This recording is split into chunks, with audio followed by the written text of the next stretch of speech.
Eu quero agradecer o convite que me foi feito para estar aqui hoje, dizer da minha satisfação, agradecer muito a Melissa, a Sabrina e a Renata, que foi me buscar 2 vezes no aeroporto hoje. Eu, infelizmente, não consegui pegar o avião, problema de chuva no Rio de Janeiro, e eu lamento não ter ouvido todos que me precederam, ouvi só alguns, e, portanto, não vou conseguir dialogar com as ideias que já foram aqui colocadas.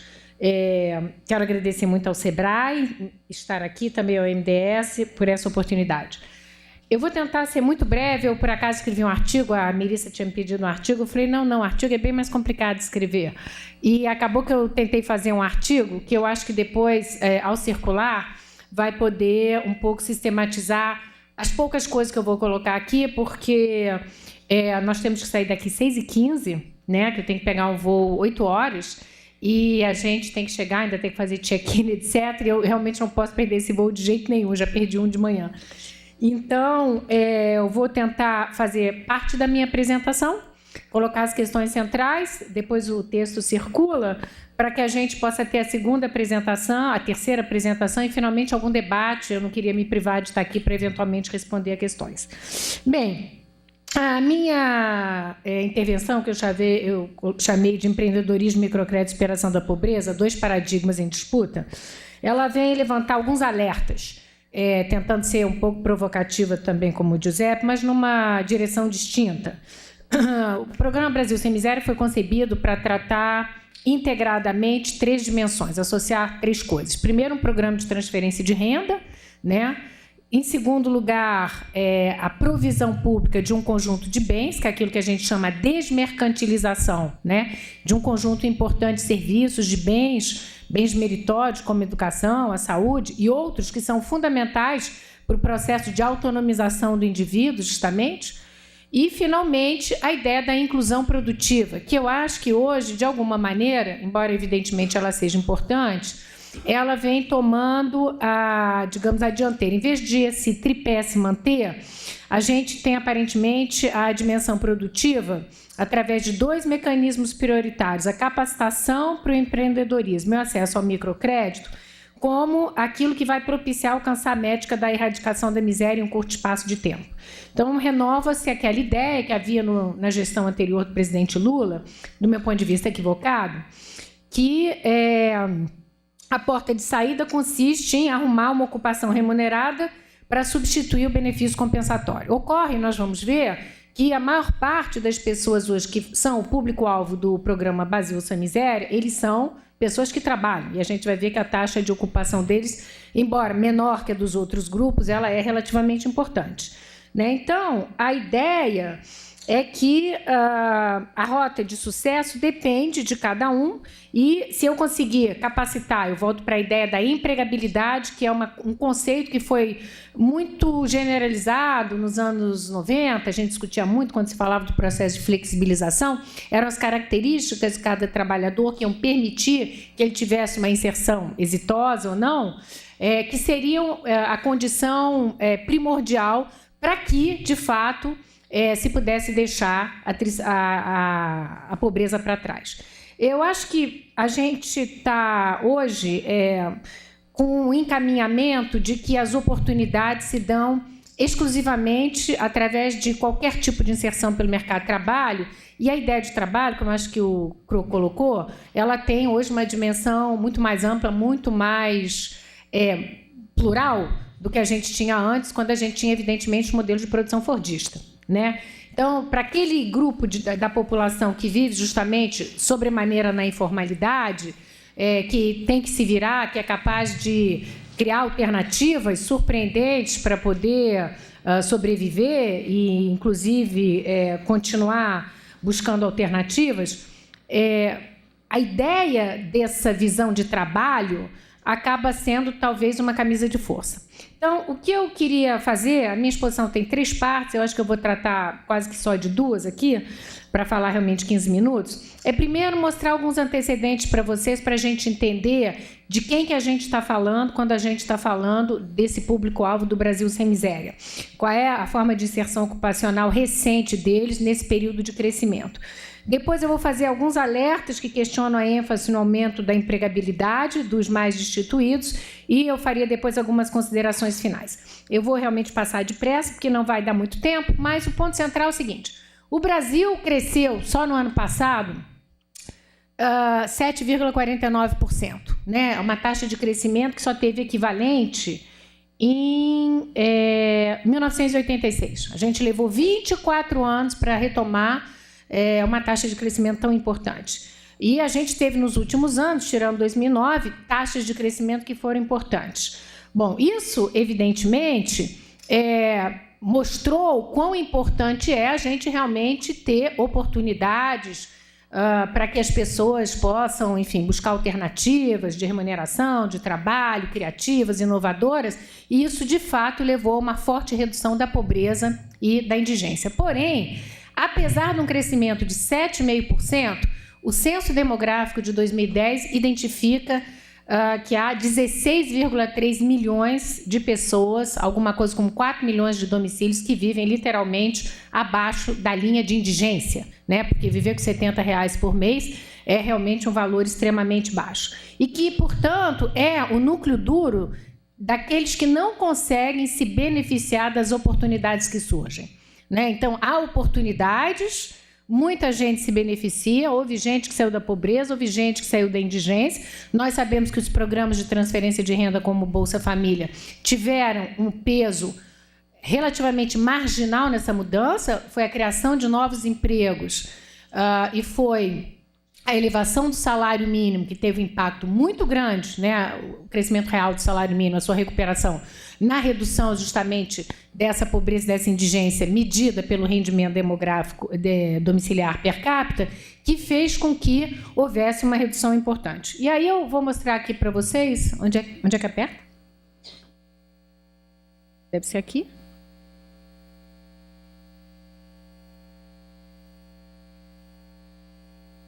Obrigada.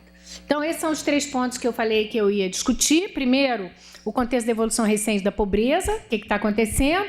Alertas, o mercado de trabalho não é a solução, mas o mercado de trabalho é parte do problema. Nós temos um problema, porque não é verdade que só com escolaridade, empregabilidade crescente, nós podemos resolver os problemas, porque o mercado de trabalho muda, existem deslocalizações industriais, as dinâmicas são distintas, existem grandes investimentos produtivos numa região em detrimento de outra, que mudam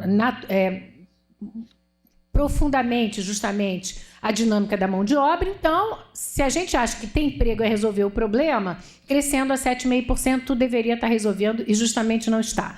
O segundo ponto é que eu não posso pensar que terei apenas oportunidades potencializadas exclusivamente por cursos profissionalizantes. Essa ideia que eu tenho que capacitar todo mundo. Eu não vou detalhar isso na minha apresentação, mas eu, por acaso, li aí uns 15, 20 relatórios do Sebrae que mostram o quê? Uma grande evasão do público, que é o público beneficiário dos programas de capacitação, dos cursos. A evasão é alta relativamente. A gente não tem o retorno esperado, existe uma grande dispersão. Enfim, existe uma série de características nesses cursos de formação que fazem com que haja gente que passa a vida inteira fazendo formação. Eu trabalhei 4 anos numa prefeitura no Rio de Janeiro para ver exatamente como é que se passa isso. As pessoas se inscrevem no curso de capacitação, acaba, 6 meses depois vai fazer outro, e faz vários, e tenta, enquanto aquilo também permite obter uma renda e não consegue uma inserção que vale a pena. E, finalmente, a ideia de que o microcrédito é a mola mestra do acesso dos indigentes à inclusão financeira. A inclusão financeira, como bem diz o Banco Central, é muito mais do que microcrédito. Existem N tipos de serviços que poderiam ser pensados para promover a inclusão financeira das pessoas mais pobres, mas, certamente, apenas o endividamento não é nem a única solução, nem, do meu ponto de vista, a melhor. Então, para começar, eu queria mostrar isso aqui para vocês rapidamente. Esse gráfico, ele mostra 2 coisas que a gente geralmente não mostra juntos. A faixa verde são os vulneráveis. Quem são os vulneráveis? Não são nem aqueles da cor azul, que são os indigentes, que estão abaixo da linha de indigência, R$50 em 2003, R$70 em 2009.